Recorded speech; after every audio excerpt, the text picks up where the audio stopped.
Good morning, students. Welcome to LMS. ನಾವು financial management ನ capital budgeting chapter ಬಗ್ಗೆ ತಿಳ್ಕೊಂತಾ ಇದ್ವಿ. ಹಿಂದಿನ ಸೆಷನ್ ನಲ್ಲಿ ಪೇ ಬ್ಯಾಕ್ ಪೀರಿಯಡ್ ನ ರಿಲೇಟ್ ಆಗಿರುವಂತಹ ಪ್ರಾಬ್ಲಮ್ಸ್ ಗಳನ್ನ ನಾವು ಸಾಲ್ವ್ ಮಾಡಿದ್ವಿ. ಹಿಂದಿನ ಸೆಷನ್ ನಾವೇನೇನು ಕಲಿದ್ವಪ್ಪ ಅಂತಂದ್ರೆ it's about pay back period. I think we have learnt almost all the aspects of payback period. Payback period ಅಂದ್ರೆ ಏನು theoretically in preceding to the previous class. Earlier classes ಅಲ್ಲಿ payback period ಅನ್ನ theory part ಅನ್ನ ನೋಡಿದ್ವಿ. In the previous class we learned the practical part of payback period. 4 to 5 equations ಗಳನ್ನ illustrations ಗಳನ್ನ ನಾವು practice ಮಾಡಿದ್ದೀವಿ. ಇನ್ನು ಈ ಸೆಷನ್ ಅಲ್ಲಿ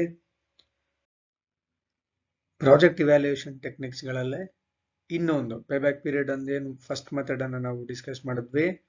ಟ್ರೆಡಿಷನಲ್ ಮೆಥಡ್ ಕ್ಯಾಟಗರಿಯಲ್ಲಿ ಬರುವಂತಹ ಫಸ್ಟ್ ಮೆಥಡ್ ಪೇಬ್ಯಾಕ್ ಪೀರಿಯಡ್ ಅನ್ನ ನಾವು ಡಿಸ್ಕಸ್ ಮಾಡಿದ್ದೀವಿ. ಈ ಸೆಷನ್ ಅಲ್ಲಿ ಅಕೌಂಟಿಂಗ್ ರೇಟ್ ಆಫ್ ರಿಟರ್ನ್ ಅಂತ, ಓಕೆನಾ, one more method which comes under traditional methods.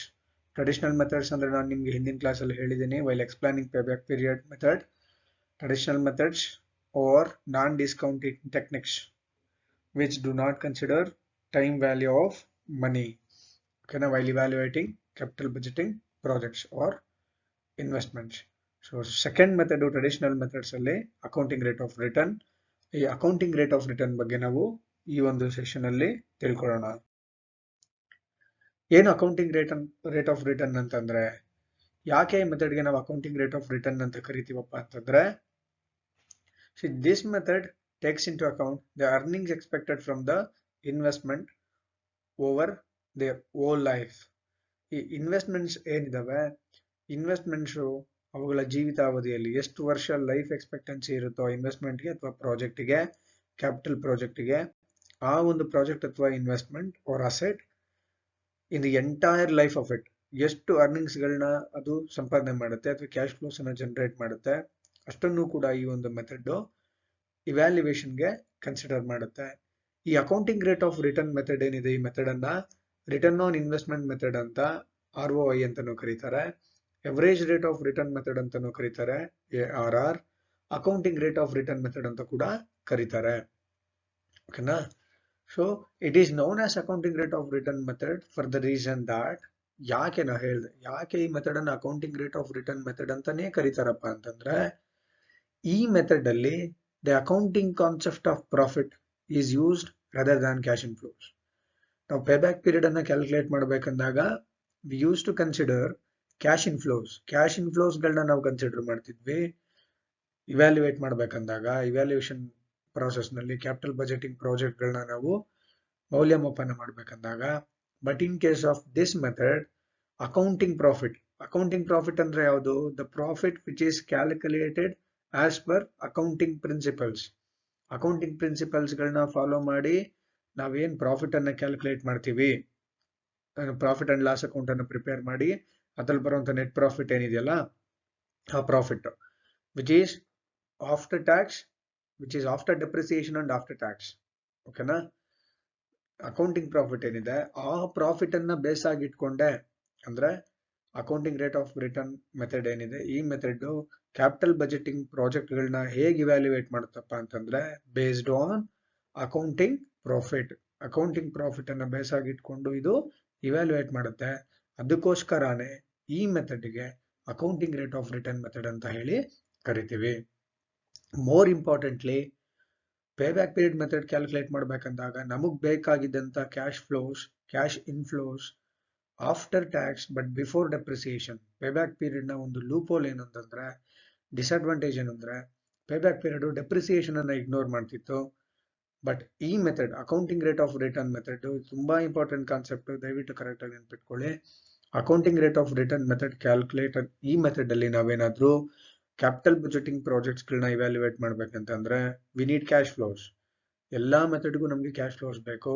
ಆದ್ರೆ ARR ಮೆಥಡ್ಗೆ ಮಾತ್ರ, ಅಕೌಂಟಿಂಗ್ ರೇಟ್ ಆಫ್ ರಿಟರ್ನ್ ಮೆಥಡ್ಗೆ ಮಾತ್ರ cash inflows after tax, after depreciation ಬೇಕಾಗುತ್ತೆ. ಉಳಿದ ಎಲ್ಲಾ ಮೆಥಡ್ಗಳಿಗೂ ಕೂಡ ನಮ್ಗೆ ಬೇಕಾಗಿರುವಂತ ಕ್ಯಾಶ್ ಫ್ಲೋಸ್ ಯಾವ್ದಪ್ಪ ಅಂತಂದ್ರೆ cash inflows after tax but before depreciation. There is a difference.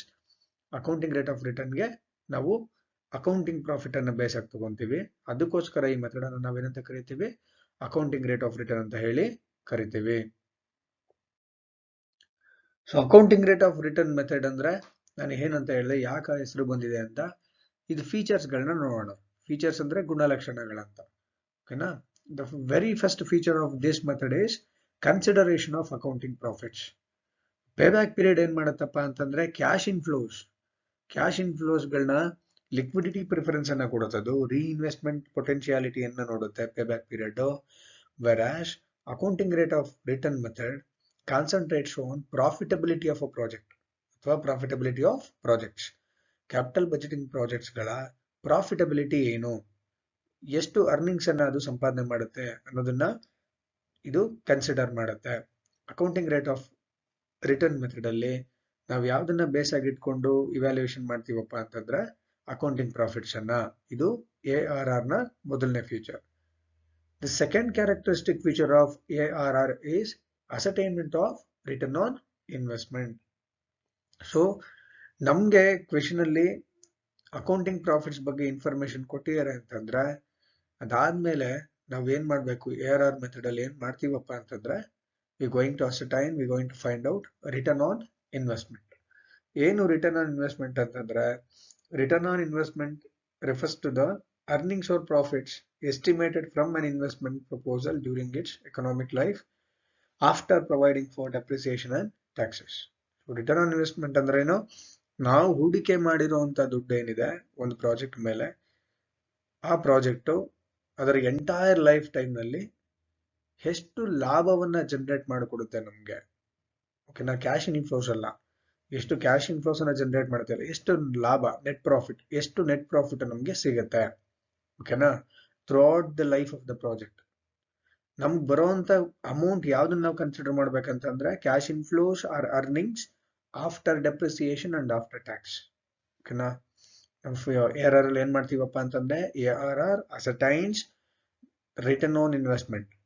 Return on investment ಅಂದ್ರೆ the profit that a capital project or a capital asset going to generate over its economic life. ಅದರ ಜೀವಿತಾವಧಿಯಲ್ಲಿ ಒಟ್ಟು ಎಷ್ಟು ಲಾಭವನ್ನ ಅದು generate ಮಾಡುತ್ತೆ ಅನ್ನೋದನ್ನ ನಾವು ಈ ಒಂದು ಮೆಥಡ್ ಅಲ್ಲಿ ಕ್ಯಾಲ್ಕುಲೇಟ್ ಮಾಡ್ತೀವಿ. ಇದು another feature of ARR method. Next, ARR method ಅಲ್ಲಿ ಡಿಸಿಷನ್ ರೂಲ್ ಏನು, ನಾವು ಹೇಗೆ ಪ್ರಾಜೆಕ್ಟ್ ಅನ್ನ ಅಥವಾ ಕ್ಯಾಪಿಟಲ್ ಪ್ರಾಜೆಕ್ಟ್ಸ್ ಗಳನ್ನ ಅಥವಾ ಕ್ಯಾಪಿಟಲ್ ಬಜೆಟಿಂಗ್ ಇನ್ವೆಸ್ಟ್ಮೆಂಟ್ ಪ್ರಪೋಸಲ್ಸ್ ಗಳನ್ನ ನಾವು ಇವ್ಯಾಲ್ಯೂಯೇಟ್ ಮಾಡಿ ಹೇಗೆ ನಾವು ರ್ಯಾಂಕ್ ಮಾಡ್ತೀವಿ, what is the selection criteria, accept or reject criteria ಏನು ಅಂತ ತಿಳ್ಕೊಳ್ಳೋಣ. ಇಲ್ಲಿ ನಾವು ಅಕೌಂಟಿಂಗ್ ಪ್ರಾಫಿಟ್ ಅನ್ನ ನಾವು ಕನ್ಸಿಡರ್ ಮಾಡೋದ್ರಿಂದ ಈ ಮ್ಯಾನೇಜ್ಮೆಂಟ್ ಏನ್ ಮಾಡುತ್ತೆ, ಟಾಪ್ ಲೆವೆಲ್ ಮ್ಯಾನೇಜ್ಮೆಂಟ್ ಅಂತಂದ್ರೆ ಮೊದಲೇ ಒಂದು ಕಟ್ ಆಫ್ ರೇಟ್ ಅನ್ನ ದೇ ಗೋಯಿಂಗ್ ಟು ಐಡೆಂಟಿಫೈ. ಒಂದು ಕಟ್ ಆಫ್ ರೇಟ್ ಅನ್ನ ಅವರು ಐಡೆಂಟಿಫೈ ಮಾಡಿರ್ತಾರೆ, ಮೊದಲೇನೆ ನಿರ್ಧಾರ ಮಾಡಿರ್ತಾರೆ. In case there is only one project ಅನ್ಕೊಂಡ್ರೆ, ಒಂದೇ ಒಂದು ಪ್ರಾಜೆಕ್ಟ್ ಇದೆ, ಓಕೆನಾ, ಆ ಒಂದು ಸಿಚುವೇಶನ್ ಅಲ್ಲಿ ಆ ಪ್ರಾಜೆಕ್ಟಿನ ರೇಟ್ ಆಫ್ ರಿಟರ್ನ್ ಅವರು ಎಕ್ಸ್ಪೆಕ್ಟ್ ಮಾಡಿರುವಂತಹ ಕಟ್ ಆಫ್ ರೇಟ್ ಗಿಂತ ಜಾಸ್ತಿ ಇದ್ರೆ ಅಥವಾ ಈಕ್ವಲ್ ಆಗಿದ್ರೆ, ಓಕೆನಾ, ರೈಟ್, ಅವಾಗ ಆ ಪ್ರಾಜೆಕ್ಟ್ ಅಕ್ಸೆಪ್ಟ್ ಆಗುತ್ತೆ. ಡಿಸಿಷನ್ ರೂಲ್ ಹೇಗಿರುತ್ತಪ್ಪ ಅಂದ್ರೆ, if the return on investment ಅಂದ್ರೆ ಅಕೌಂಟಿಂಗ್ ರೇಟ್ ಆಫ್ ರಿಟರ್ನ್ ನಾವೇನ್ ಕ್ಯಾಲ್ಕುಲೇಟ್ ಮಾಡ್ತೀವಿ ಪ್ರಾಫಿಟ್ಸ್, ಅದು ಆ ಪ್ರಾಜೆಕ್ಟಿನ return on investment if it is less than the cut off rate ಏನಿದೆ ಮೊದಲೇ ಮ್ಯಾನೇಜ್ಮೆಂಟ್ ಅವ್ರು ಏನೇ ಅದನ್ನ ಎಸ್ಟಾಬ್ಲಿಷ್ ಮಾಡಿರ್ತಾರೆ, ಆ ಕಟ್ ಆಫ್ ರೇಟ್ ಗಿಂತ ಕಡಿಮೆ ಇತ್ತಂದ್ರೆ straight away the project will be rejected. Project ಅನ್ನು ನಾವೇನ್ ಮಾಡ್ಬಿಡ್ತೀವಿ, ರಿಜೆಕ್ಟ್ ಮಾಡ್ಬಿಡ್ತೀವಿ.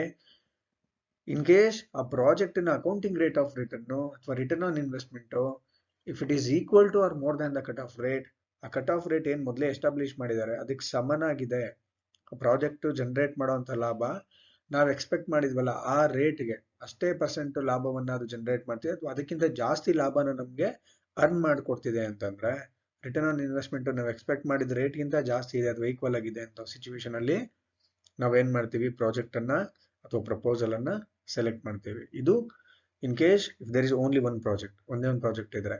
ಒಂದಕ್ಕಿಂತ ಹೆಚ್ಚು ಪ್ರಾಜೆಕ್ಟ್ ಗಳಿದಾವೆ ಮತ್ತೆ ಮ್ಯೂಚುವಲಿ ಎಕ್ಸ್ಕ್ಲೂಸಿವ್ ಪ್ರಾಜೆಕ್ಟ್ಸ್ ಇದೆ ಅಂತ ಅಂದಾಗ, ಒಂದಕ್ಕಿಂತ ಹೆಚ್ಚು ಪ್ರಾಜೆಕ್ಟ್ ಗಳಿರುವಂತಹ ಸಂದರ್ಭದಲ್ಲಿ ಯಾವ ಪ್ರಾಜೆಕ್ಟಿನ ARR accounting rate of return is more ಅಥವಾ ಹೈಯರ್, ಯಾವ ಪ್ರಾಜೆಕ್ಟಿನ ARR ಜಾಸ್ತಿ ಇರುತ್ತೋ ಆ ಒಂದು ಪ್ರಾಜೆಕ್ಟ್ ಅನ್ನು ನಾವೇನ್ ಮಾಡ್ತೀವಿ, ಸೆಲೆಕ್ಟ್ ಮಾಡ್ತೀವಿ. And the next feature of ARR is time value of money is not considered. So accounting rate of return method ಕೂಡ one of the traditional methods. ಈ traditional method ಆಗಿರೋದ್ರಿಂದ the very basic features of traditional methods are ignorance of time value of money. These methods ಏನ್ ಮಾಡ್ತವೆ, ಯಾವ್ದು traditional methods ಯಾವ್ದಿದೆ, pay back period ಮತ್ತೆ accounting rate of return method ಎರಡೂ ಕೂಡ time value of ಮನಿಯನ್ನ consider ಮಾಡಲ್ಲ. ಸೊ ARR ಮೆಥಡ್ ಕೂಡ ಏನ್ ಮಾಡಲ್ಲ, ಟೈಮ್ ವ್ಯಾಲ್ಯೂ ಆಫ್ ಮನಿಯನ್ನ ಕನ್ಸಿಡರ್ ಮಾಡಲ್ಲ. ಓಕೆನಾ, ಈ 4 accounting rate of return method ನ ಕ್ಯಾರೆಕ್ಟರಿಸ್ಟಿಕ್ ಫೀಚರ್ಸ್. ನೆಕ್ಸ್ಟ್ ಮೆರಿಟ್ಸ್ ಏನು ನೋಡೋಣ. Accounting rate of return method ಇದರ ಮೆರಿಟ್ಸ್ ಗಳೇನೇನು? ಮೆರಿಟ್ಸ್ ಅಂದ್ರೆ ಅಡ್ವಾಂಟೇಜಸ್ ಅಂತ, ಬೆನಿಫಿಟ್ಸ್. ಓಕೆನಾ, ಏನೇನ್ ಮೆರಿಟ್ಸ್ ಗಳಿದಾವೆ ನೋಡೋಣ. The very first merit of this method is consideration of profits. Accounting rate of return method ಏನಿದೆ, this takes in to account accounting profits which the project or a proposal generates over its economic life. ಓಕೆನಾ, ಈ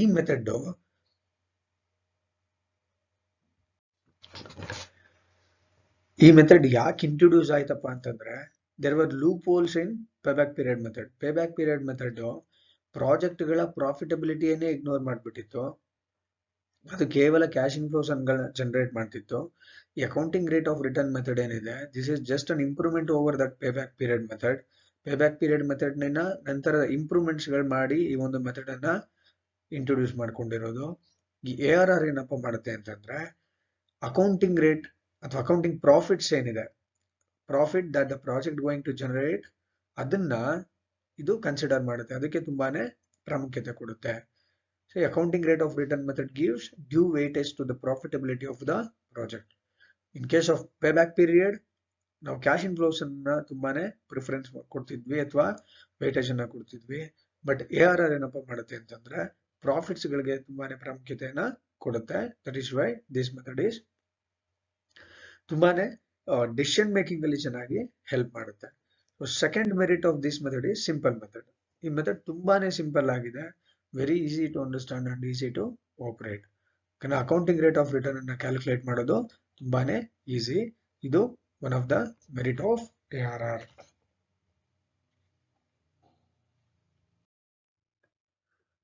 next merit ಏನಪ್ಪಾ ಅಂತಂದ್ರೆ, treatment of depreciation.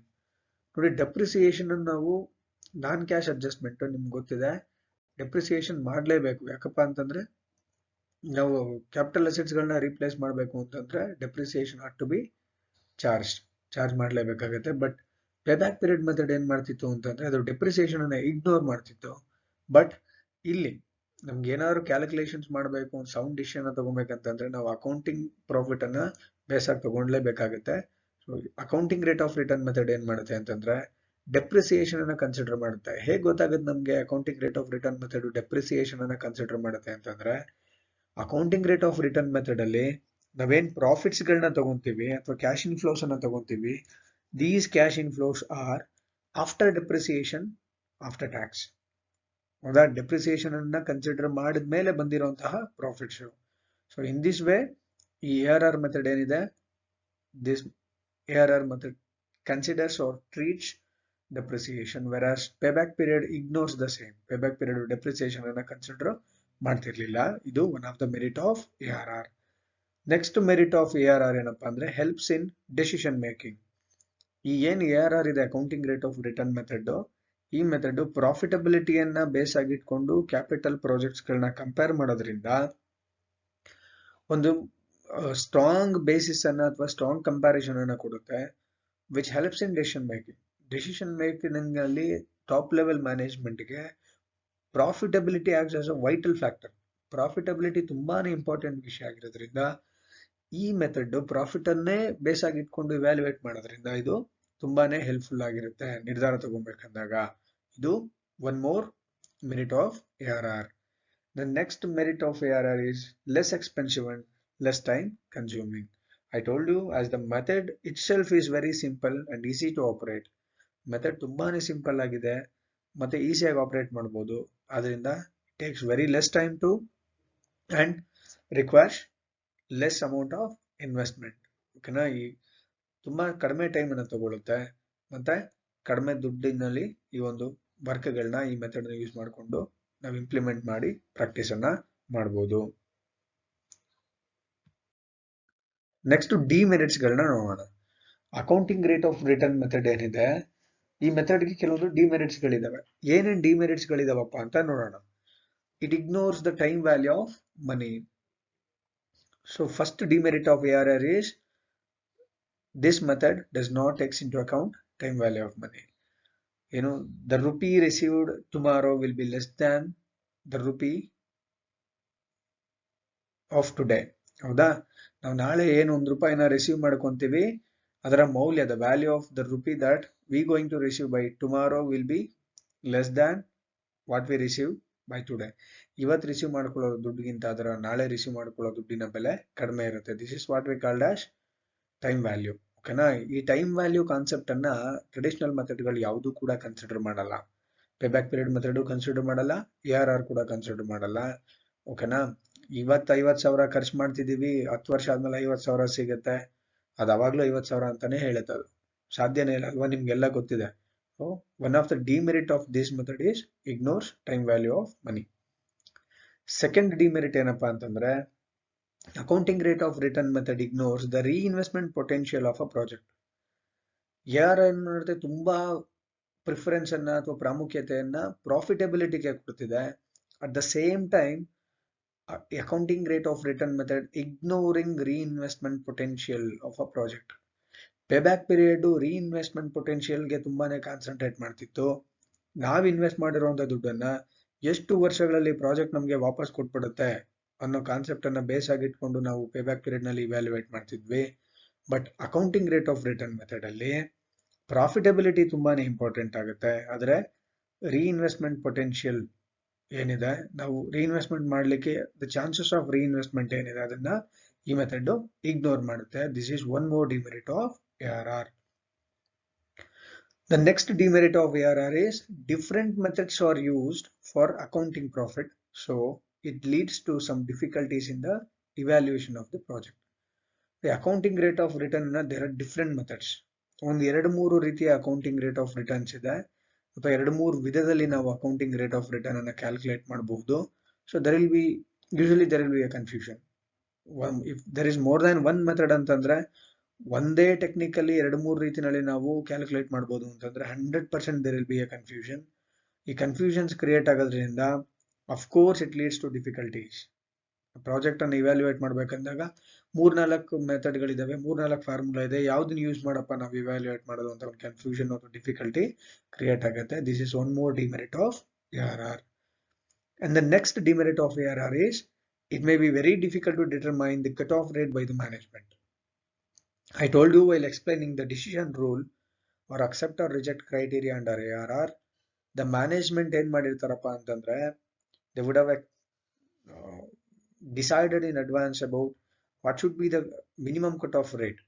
Accounting rate of return ಅನ್ನ ನಾವು evaluation ಮಾಡಿ ಒಂದು project ಅನ್ನ ನಾವು ಓಕೆ ಸರ್ಟಿಫೈ ಮಾಡ್ತಿದ್ದೀವಿ, ಕಂಪನಿಯವರು ಇದ್ರ ಮೇಲೆ ಇನ್ವೆಸ್ಟ್ ಮಾಡ್ಬೇಕಂತ ಡಿಸೈಡ್ ಮಾಡ್ಬೇಕಂತಂದ್ರೆ ಅದು ಕಟ್ ಆಫ್ ರೇಟ್ಗಿಂತ ಈಕ್ವಲ್ ಇರಬೇಕು ಅಥವಾ ಅದಕ್ಕಿಂತ ಜಾಸ್ತಿ ರಿಟರ್ನ್ ಅನ್ನ ನಮಗೆ ಜನರೇಟ್ ಮಾಡ್ಕೊಡ್ಬೇಕು. ಈ ಕಟ್ ಆಫ್ ರೇಟ್ ಅಂತ ಏನಿದೆ ಅದನ್ನ ಫೈಂಡ್ ಔಟ್ ಮಾಡೋದು ಅಥವಾ ಅದನ್ನ ಡಿಟರ್ಮೈನ್ ಮಾಡಿ ಡಿಸೈಡ್ ಮಾಡಿದ್ರೆ ತುಂಬಾನೇ ದೊಡ್ಡ ಕಾಂಪ್ಲೆಕ್ಸ್ ಇಶ್ಯೂ ಆಗ್ಬಿಡುತ್ತೆ. So it is very difficult to determine the cutoff rate by the management. These are the demerits of ARR. Accept or reject criteria ಬಗ್ಗೆ ನಾನು ನಿಮ್ಗೆ ಆಲ್ರೆಡಿ ಹೇಳಿದ್ದೀನಿ. If there is only one project, if the return on investment of a project is less than the cutoff rate, the project will be rejected. On the other hand, if the return on investment of a project is equal to or more than the cutoff rate, the project becomes acceptable. In case of more than one project, or in the case of mutually exclusive projects, the project with higher ARR among the available will be selected. ಓಕೆನಾ, ಒಂದೇ ಒಂದು project ಇದ್ರೆ ನಮ್ cut off rate ಗಿಂತ ಜಾಸ್ತಿ ಅಥವಾ equal ಆಗಿ return ಕೊಡ್ತಿದೆ ಅಂದ್ರೆ ನಾವೇನ್ ಮಾಡ್ತೀವಿ, ಅಕ್ಸೆಪ್ಟ್ ಮಾಡ್ಕೊಂತೀವಿ. ಒಂದಕ್ಕಿಂತ ಹೆಚ್ಚು ಪ್ರಾಜೆಕ್ಟ್ ಗಳಿದಾವೆ ಅಥವಾ ಮ್ಯೂಚುವಲಿ ಎಕ್ಸ್ಕ್ಲೂಸಿವ್ ಪ್ರಾಜೆಕ್ಟ್ಸ್ ಗಳ ಕೇಸ್ ನಲ್ಲಿ ಯಾವ ಪ್ರಾಜೆಕ್ಟಿನ ARR ಜಾಸ್ತಿ ಇರುತ್ತೋ ಅದನ್ನ ನಾವೇನ್ ಮಾಡ್ತೀವಿ, ಅಕ್ಸೆಪ್ಟ್ ಮಾಡ್ಕೋತೀವಿ. ಓಕೆ, ಈಗ ಅಕೌಂಟಿಂಗ್ ರೇಟ್ ಆಫ್ ರಿಟರ್ನ್ ಅನ್ನ ಹೇಗೆ ಕ್ಯಾಲ್ಕುಲೇಟ್ ಮಾಡೋದು ಅಂತ ಅನ್ನೋದನ್ನ ನೋಡೋಣ, ತಿಳ್ಕೊಳ್ಳೋಣ. ನಾನು ನಿಮ್ಗೆ ಹೇಳಿದೆ, ಡಿಮೆರಿಟ್ಸ್ ಅನ್ನ ಎಕ್ಸ್ಪ್ಲೇನ್ ಮಾಡ್ಬೇಕಂದಾಗ there are different formulae to find out or to calculate accounting rate of return. ಅದು ಯಾವ್ದು ಬೇರೆ ಬೇರೆ ರೀತಿಯಲ್ಲಿ ನಾವು ಅಕೌಂಟಿಂಗ್ ರೇಟ್ ಆಫ್ ರಿಟರ್ನ್ ಅನ್ನ ಕ್ಯಾಲ್ಕುಲೇಟ್ ಮಾಡಬಹುದು ಅಂತ ಒನ್ ಬೈ ಒನ್ ನೋಡ್ತಾ ಹೋಗೋಣ. ದ ಫಸ್ಟ್ ಮೋಡ್ ಅಥವಾ ಫಸ್ಟ್ ಫಾರ್ಮುಲಾ ಅಥವಾ first method to find out ಅಥವಾ how we can calculate ARR is total return on total investment. ಈ ಮೆಥಡ್ ಅಲ್ಲಿ ನಾವೇನಪ್ಪ ಮಾಡ್ತೀವಿ ಅಂತಂದ್ರೆ, total earnings from the project or proposal during the lifetime are calculated. The same is expressed as the percentage to the total investment made. ಒಂದು ನಾವೇನ್ project ಅಲ್ಲಿ ನಾವು total investment ಮಾಡಿರ್ತೀವಿ ಮತ್ತೆ ಆ ಪ್ರಾಜೆಕ್ಟ್ ನಮ್ಗೆ ಎಷ್ಟು ಒಟ್ಟು ರಿಟರ್ನ್ಸ್ ಅನ್ನ ಕೊಡುತ್ತೆ, ಟೋಟಲ್ ರಿಟರ್ನ್ಸ್ ಅಂದ್ರೆ ಟೋಟಲ್ ಪ್ರಾಫಿಟ್ಸ್ ಅಂತ. ಟೋಟಲ್ ರಿಟರ್ನ್ಸ್ ಅಂದ್ರೆ ಇಲ್ಲೇನು, profits after tax after depreciation. ಒಂದು ಪರ್ಟಿಕ್ಯುಲರ್ ಪ್ರಾಜೆಕ್ಟ್ ಅದರ ಎಂಟೈರ್ ಲೈಫ್ ಟೈಮ್ ಅಲ್ಲಿ ಒಟ್ಟು ಎಷ್ಟು ಲಾಭವನ್ನ ನಮ್ಗೆ ಸಂಪಾದನೆ ಮಾಡಿಕೊಡುತ್ತೆ, ಈ ಒಂದು ಅಮೌಂಟ್ ಅನ್ನ ನಾವು ಒಟ್ಟು ಎಷ್ಟು ಇನ್ವೆಸ್ಟ್ಮೆಂಟ್ ಮಾಡ್ತಿದೀವಿ, ಒರಿಜಿನಲ್ ಇನ್ವೆಸ್ಟ್ಮೆಂಟ್, ಅದರ ಪರ್ಸೆಂಟೇಜ್ ಆಗಿ ನಾವು ಎಕ್ಸ್ಪ್ರೆಸ್ ಮಾಡಿದ್ರೆ ಅದನ್ನ ನಾವೇ ಅಂತ ಕರಿತೀವಿ, total return on total investment ಅಂತ ಹೇಳಿ ಕರಿತೀವಿ. ಈ ರೀತಿನಲ್ಲೂ ಕೂಡ ನಾವು ARR ಅನ್ನ ಕ್ಯಾಲ್ಕುಲೇಟ್ ಮಾಡಬಹುದು. ಓಕೆನಾ, ಫಾರ್ಮುಲಾ ಏನ್ ಹೇಳುತ್ತೆ, ARR equals total returns divided by total or original investment into 100. ಓಕೆನಾ, ಇದು ಒಂದು ಮೆಥಡ್. ನೆಕ್ಸ್ಟ್ ಮೆಥಡ್ ಏನು, ಸೆಕೆಂಡ್ ಮೆಥಡ್ ಏನಪ್ಪಾ ಅಂತಂದ್ರೆ return per unit of money invested. ಈ ಮೆಥಡ್ ಅಲ್ಲಿ ನಾವೇನಪ್ಪ ಮಾಡ್ತೀವಿ ಅಂತಂದ್ರೆ, ಟೋಟಲ್ ರಿಟರ್ನ್ಸ್ ಏನಿದೆ ಆ total returns total cost of investment, total cost of investment ಇದೆಯಲ್ಲ, ನಾವು ಹಿಂದಿನ ಮೆಥಡ್ ಅಲ್ಲಿ ಏನ್ ಮಾಡಿದ್ವಿ, ಆಸ್ ಅ ಪರ್ಸೆಂಟೇಜ್ ಅನ್ನ ರೆಪ್ರೆಸೆಂಟ್ ಮಾಡಿದ್ವಿ. ಬಟ್ ಈ ಒಂದು ಮೆಥಡ್ ಅಲ್ಲಿ ನಾವೇನ್ ಕ್ಯಾಲ್ಕುಲೇಟ್ ಮಾಡ್ತೀವಿ ARR ಅಂತಂದ್ರೆ, ನಮ್ಗೆ ಕ್ಯಾಪಿಟಲ್ ಪ್ರಾಜೆಕ್ಟ್ ಸಂಪಾದನೆ ಮಾಡ್ಕೊಡುವಂತ ಟೋಟಲ್ ಅರ್ನಿಂಗ್ಸ್ ಡಿವೈಡೆಡ್ ಬೈ ನಾವೆಷ್ಟು ಔಟ್ ಫ್ಲೋ ಮಾಡ್ತಿದೀವಿ ಅಂದ್ರೆ ಇನ್ವೆಸ್ಟ್ ಮಾಡ್ತೀವಿ, which is total cost of investment. ಇದನ್ನ ಮಾಡಿದ್ರೆ ನಮ್ಗೆ ಏನ್ ಸಿಗುತ್ತೆ, return per unit of money invested. ಇದು ಇನ್ ಟರ್ಮ್ಸ್ ಆಫ್ ಅಮೌಂಟ್ ನಮ್ಗೆ ರುಪಿನಲ್ಲಿ ಲೆಕ್ಕಕ್ಕೆ ಸಿಗುತ್ತೆ. ನಾವು 1 ರೂಪಾಯಿ ಇನ್ವೆಸ್ಟ್ ಮಾಡ್ತಿದ್ರೆ ನಮ್ಗೆ ಅದರ ರಿಟರ್ನ್ ಎಷ್ಟು ಪರ್ಸೆಂಟ್ ಬರುತ್ತೆ, ಎಷ್ಟು ರೂಪಾಯಿ ಬರುತ್ತೆ ಅಂತ. ಹಿಂದಿನ ಮೆಥಡ್ ಅಲ್ಲಿ ಎಷ್ಟು ಪರ್ಸೆಂಟ್ ರಿಟರ್ನ್ ಬರುತ್ತೆ ಅಂತ ಕ್ಯಾಲ್ಕುಲೇಟ್ ಮಾಡಿದ್ವಿ ARR ಅಂದ್ರೆ. ಈ ಮೆಥಡ್ ಅಲ್ಲಿ ನಾವ್ ಇನ್ವೆಸ್ಟ್ ಮಾಡೋ 1 ರೂಪಿಗೆ ಎಷ್ಟು ರೂಪಾಯಿ ರಿಟರ್ನ್ ಸಿಗುತ್ತೆ ಅಂತ ಕ್ಯಾಲ್ಕುಲೇಟ್ ಮಾಡ್ತೀವಿ. ಈ ರೀತಿಯಲ್ಲೂ ಕೂಡ ನಾವೇನ್ ಮಾಡ್ಬೋದು, ARR ಅನ್ನ ಕ್ಯಾಲ್ಕುಲೇಟ್ ಮಾಡ್ಬೋದು. ನೆಕ್ಸ್ಟ್ ಮೆಥಡ್ ಯಾವ್ದಪ್ಪ ಅಂತಂದ್ರೆ average return on investment method. ಇಲ್ಲಿ we will consider average profits, we'll calculate the average profits, and that average profits will going to be shown as a percentage to the original investment. ಓಕೆನಾ, average profits ಅನ್ನ ಹೇಗೆ calculate ಮಾಡ್ತೀವಪ್ಪ ಅಂತಂದ್ರೆ, earning from a project over its economic life, ಅಂದ್ರೆ ಅದು ಒಟ್ಟು ಅದರ ಜೀವಿತಾವಧಿಯಲ್ಲಿ ಎಷ್ಟು ಟೋಟಲ್ ಅರ್ನಿಂಗ್ಸ್ ಗಳನ್ನ ಟೋಟಲ್ ಅರ್ನಿಂಗ್ಸ್ ಗಳನ್ನ ಅದು ಜನರೇಟ್ ಮಾಡುತ್ತೆ, ಅಷ್ಟು ಟೋಟಲ್ ಅರ್ನಿಂಗ್ಸ್ ಗಳನ್ನ dividing the total returns of earnings by number of years of economic life. Total earnings divided by total years of life ಮಾಡಿದ್ರೆ ನಮಗೆ ಅವರೇಜ್ ಪ್ರಾಫಿಟ್ ಸಿಗುತ್ತೆ. ಈ ಒಂದು ಅವರೇಜ್ ಪ್ರಾಫಿಟ್ ಅನ್ನ ನಾವು ಒರಿಜಿನಲ್ ಇನ್ವೆಸ್ಟ್ಮೆಂಟ್ ಗೆ ಪರ್ಸೆಂಟೇಜ್ ಆಗಿ ತೋರಿಸಿದ್ರೆ ನಾವು ಅದನ್ನ ಏನಂತ ಕರಿತೀವಿ, average return on investment method ಅಂತ ಹೇಳಿ ಕರಿತೀವಿ. ಅಂದ್ರೆ ARR ನ ಹೇಗೆ ಕ್ಯಾಲ್ಕುಲೇಟ್ ಮಾಡ್ತೀವಿ ಈ ಮೆಥಡ್ ಅಲ್ಲಿ ಅಂತಂದ್ರೆ, average profits after tax and after depreciation divided by original investment into 100. Next method ಅನ್ನು ನೋಡೋಣ. ಈ ಒಂದು ಮೆಥಡ್ ಅಲ್ಲಿ average return on average investment ನಾವೇನ್ ಮಾಡ್ತೀವಿ ಅಂತಂದ್ರೆ, ಅವರೇಜ್ ಪ್ರಾಫಿಟ್ಸ್ ಅದನ್ನ ಅವರೇಜ್ ಇನ್ವೆಸ್ಟ್ಮೆಂಟ್ ಗೆ ನಾವು ಎಷ್ಟು ಪರ್ಸೆಂಟೇಜ್ ಇದೆ ಅಂತ ಹೇಳಿ ಕ್ಯಾಲ್ಕುಲೇಟ್ ಮಾಡ್ತೀವಿ. So under this method, first the average return and the average investment is calculated and expressed as a percentage in respect of each of the various projects. ಮೊದಲು ನಾವೇನ್ ಮಾಡ್ಬೇಕಾಗತ್ತೆ ಈ ಮೆಥಡ್ ಅಲ್ಲಿ ಅಂತಂದ್ರೆ, ಅವರೇಜ್ ಪ್ರಾಫಿಟ್ ಅನ್ನು ಮೊದಲು calculate ಮಾಡ್ಕೋಬೇಕು, and then average investment ಅನ್ನ ಕ್ಯಾಲ್ಕುಲೇಟ್ ಮಾಡ್ಕೋಬೇಕು. ಅದಾದ್ಮೇಲೆ ಪ್ರತಿಯೊಂದು ಪ್ರಾಜೆಕ್ಟ್ ನ ಅವರೇಜ್ ಇನ್ವೆಸ್ಟ್ಮೆಂಟ್ ಮತ್ತೆ ಅವರೇಜ್ ಇನ್ವೆಸ್ಟ್ಮೆಂಟ್ ಗೆ ಅವರೇಜ್ ಪ್ರಾಫಿಟ್ ಎಷ್ಟು ಪರ್ಸೆಂಟೇಜ್ ಇದೆ ಅನ್ನೋದನ್ನ ನಾವು ಕ್ಯಾಲ್ಕುಲೇಟ್ ಮಾಡ್ತೀವಿ. ಈ ರೀತಿ ಕ್ಯಾಲ್ಕುಲೇಟ್ ಮಾಡಿ ARR ಅನ್ನು ನಾವು ಫೈಂಡ್ ಔಟ್ ಮಾಡ್ತೀವಿ. ಓಕೆನಾ, so the average return refers to the simple arithmetic average of returns from the project during its economic life. ನಾನು ನಿಮ್ಗೆ ಹಿಂದಿನ ಮೆಥಡ್ ಹೇಳ್ಬೇಕಂದಾಗ ಹೇಳಿದ್ದೀನಿ, ಅವರೇಜ್ ಪ್ರಾಫಿಟ್ಸ್ ಅಂದ್ರೆ ಏನು, total profit generated by a proposal or a project divided by life of the project. ಅದನ್ನ ಮಾಡಿದ್ರೆ ನಮ್ಗೆ ಏನ್ ಸಿಗುತ್ತೆ, ಅವರೇಜ್ ರಿಟರ್ನ್ ಸಿಗುತ್ತೆ. So what is average investment then? Average investment ಅಂದ್ರೆ ಏನು? ಎವರೇಜ್ ಇನ್ವೆಸ್ಟ್ಮೆಂಟ್ ಅನ್ನ ನಾವು 2-3 ರೀತಿಯಲ್ಲಿ ನಾವು ಕ್ಯಾಲ್ಕುಲೇಟ್ ಮಾಡ್ಕೊಬಹುದು. ಮೊದಲನೇದೇನಪ್ಪಾ ಅಂತಂದ್ರೆ average investment is equal to original investment divided by 2. ಈ ಫಾರ್ಮುಲಾ ಹಾಕೊಂಡಾದ್ರೂ ನಾವು ಎವರೇಜ್ ಇನ್ವೆಸ್ಟ್ಮೆಂಟ್ ಅನ್ನ ಕ್ಯಾಲ್ಕುಲೇಟ್ ಮಾಡಬಹುದು.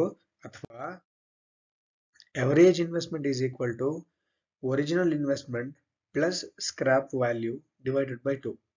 ಮೊದಲನೇ ಫಾರ್ಮುಲಾ ಆದರೂ ಹಾಕೊಂಡು ಯೂಸ್ ಮಾಡಬಹುದು. ಮೊದಲನೇ ಫಾರ್ಮುಲಾ ಏನ್ ಹೇಳುತ್ತೆ? Average investment is equal to original investment divided by 2. Second formula ಏನ್ ಹೇಳುತ್ತೆ? Average investment is equal to original investment plus scrap value divided by 2. ಇದನ್ನಾರು ಯೂಸ್ ಮಾಡಬಹುದು. ಆರ್ ಇನ್ನೂ ಒಂದು ಫಾರ್ಮುಲಾ ಇದೆ, average investment is equal to original investment minus scrap value divided by 2 plus additional working capital required plus scrap value. ಈ formula ಕೂಡ ಹಾಕೊಂಡು ನಾವು average investment ಅನ್ನ ಕ್ಯಾಲ್ಕುಲೇಟ್ ಮಾಡಬಹುದು. ಯಾವ ಫಾರ್ಮುಲಾ ಯೂಸ್ ಮಾಡಬೇಕು ಅನ್ನೋದು ಕ್ವೆಶನ್ ಅಲ್ಲಿ ಏನೇನು ಇನ್ಫಾರ್ಮೇಶನ್ ಕೊಟ್ಟಿದ್ದಾರೆ ಅನ್ನೋದ್ರ ಮೇಲೆ ಡಿಪೆಂಡ್ ಆಗುತ್ತೆ. ಓಕೆ, ಇಷ್ಟು ಫಾರ್ಮುಲಾಗಳಲ್ಲಿ ಯಾವ್ದನ್ನಾದ್ರೂ ಮೂರಲ್ಲಿ ಯಾವ್ದನ್ನಾದ್ರೂ ಒಂದು ಹಾಕೊಂಡು ನಾವು ಅವರೇಜ್ ಇನ್ವೆಸ್ಟ್ಮೆಂಟ್ ಅನ್ನ ಕ್ಯಾಲ್ಕುಲೇಟ್ ಮಾಡ್ಕೋಬೇಕು. ಮೊದಲು ಅವರೇಜ್ ಪ್ರಾಫಿಟ್ ಅನ್ನ ಕ್ಯಾಲ್ಕುಲೇಟ್ ಮಾಡ್ಕೋಬೇಕು. ಅದಾದ್ಮೇಲೆ ನಾವೇನ್ ಮಾಡ್ಬೇಕಾಗತ್ತೆ? ಅಕೌಂಟಿಂಗ್ ರೇಟ್ ಆಫ್ ರಿಟರ್ನ್ ಅನ್ನ ಕ್ಯಾಲ್ಕುಲೇಟ್ ಮಾಡ್ಬೇಕಾಗತ್ತೆ.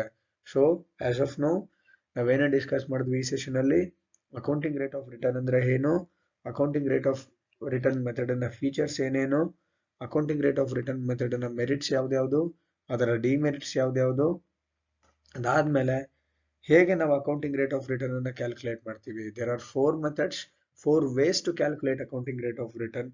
ಮೊದಲನೇದೇನಪ್ಪಾ ಅಂತಂದ್ರೆ total return on total investment. ಈ ಒಂದು ಟೋಟಲ್ ಮೆಥಡ್ ಅಲ್ಲಿ ಏನ್ ಮಾಡ್ತೀವಿ ನಾವು, ಹೇಗೆ ARR ನ ಕ್ಯಾಲ್ಕುಲೇಟ್ ಮಾಡ್ತೀವಪ್ಪ ಅಂತಂದ್ರೆ ಟೋಟಲ್ ರಿಟರ್ನ್ ಅನ್ನ ಒರಿಜಿನಲ್ ಇನ್ವೆಸ್ಟ್ಮೆಂಟ್ ಅನ್ನ ಟೋಟಲ್ ರಿಟರ್ನ್ಸ್ ಇಂದ ಡಿವೈಡ್ ಮಾಡಿ ಇಂಟು 100 ಮಾಡ್ತೀವಿ, ಪರ್ಸೆಂಟೇಜ್ ಆಗಿ ರೆಪ್ರೆಸೆಂಟ್ ಮಾಡ್ತೀವಿ. ಸೆಕೆಂಡ್ ಮೆಥಡ್ ಏನಪ್ಪಾ ಅಂತಂದ್ರೆ return per unit of money invested, ಇದನ್ನ ಕ್ಯಾಲ್ಕುಲೇಟ್ ಮಾಡೋದು. ಈ ಮೆಥಡ್ ಪ್ರಕಾರ ARR is equal to total returns divided by total cost of investment.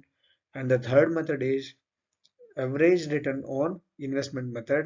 ಈ average return on investment method ಅಲ್ಲಿ ನಾವು average profits divided by original investment into 100 ಮಾಡ್ತೀವಿ. And the fourth method is average return on average investment method. ಇದರಲ್ಲಿ average investment ಮತ್ತೆ average profit ಎರಡನ್ನೂ calculate ಮಾಡ್ಕೊಬೇಕು. average investment ಅನ್ನ ನಾವು 3 ಫಾರ್ಮುಲಾಗಳನ್ನ ಯೂಸ್ ಮಾಡ್ಕೊಂಡು ಕ್ಯಾಲ್ಕುಲೇಟ್ ಮಾಡಬಹುದು. ಒಂದು ಒರಿಜಿನಲ್ ಇನ್ವೆಸ್ಟ್ಮೆಂಟ್ ಡಿವೈಡೆಡ್ ಬೈ 2, ಇನ್ನೊಂದು alternative formula original investment plus scrap value divided by 2, ಅಥವಾ original investment minus scrap value divided by 2 plus additional working capital plus scrap value. ಇದರಲ್ಲಿ ಯಾವುದನ್ನಾದ್ರೂ ಒಂದನ್ನು use ಮಾಡಿಕೊಂಡು ನಾವು ಅವರೇಜ್ ಇನ್ವೆಸ್ಟ್ಮೆಂಟ್ ಅನ್ನು calculate ಮಾಡಿ then average profit ಮತ್ತೆ average investment ಅದರ ratio ಅಥವಾ average in profit divided by average investment into 100 ಹಾಕೊಂಡು ARR ಅನ್ನ ಕ್ಯಾಲ್ಕುಲೇಟ್ ಮಾಡಬೇಕಾಗುತ್ತೆ. ಓಕೆ, ಇದು ಕಂಪ್ಲೀಟ್ ಆಗಿ ನಾವು ARR ನ ಥಿಯರಿ ಪಾರ್ಟ್ ಅನ್ನು ಈ ಒಂದು ಸೆಷನ್ ಅಲ್ಲಿ ತಿಳ್ಕೊಂಡಿದ್ದೇವೆ. ನೆಕ್ಸ್ಟ್ ಸೆಷನ್ ಅಲ್ಲಿ ARR ಗೆ ಸಂಬಂಧಪಟ್ಟಿರುವಂತಹ ಲೆಕ್ಕಗಳನ್ನು ನಾವು ಮಾಡೋಣ, ಪ್ರಾಕ್ಟಿಕಲ್ ಪಾರ್ಟ್ಗೆ ಹೋಗೋಣ.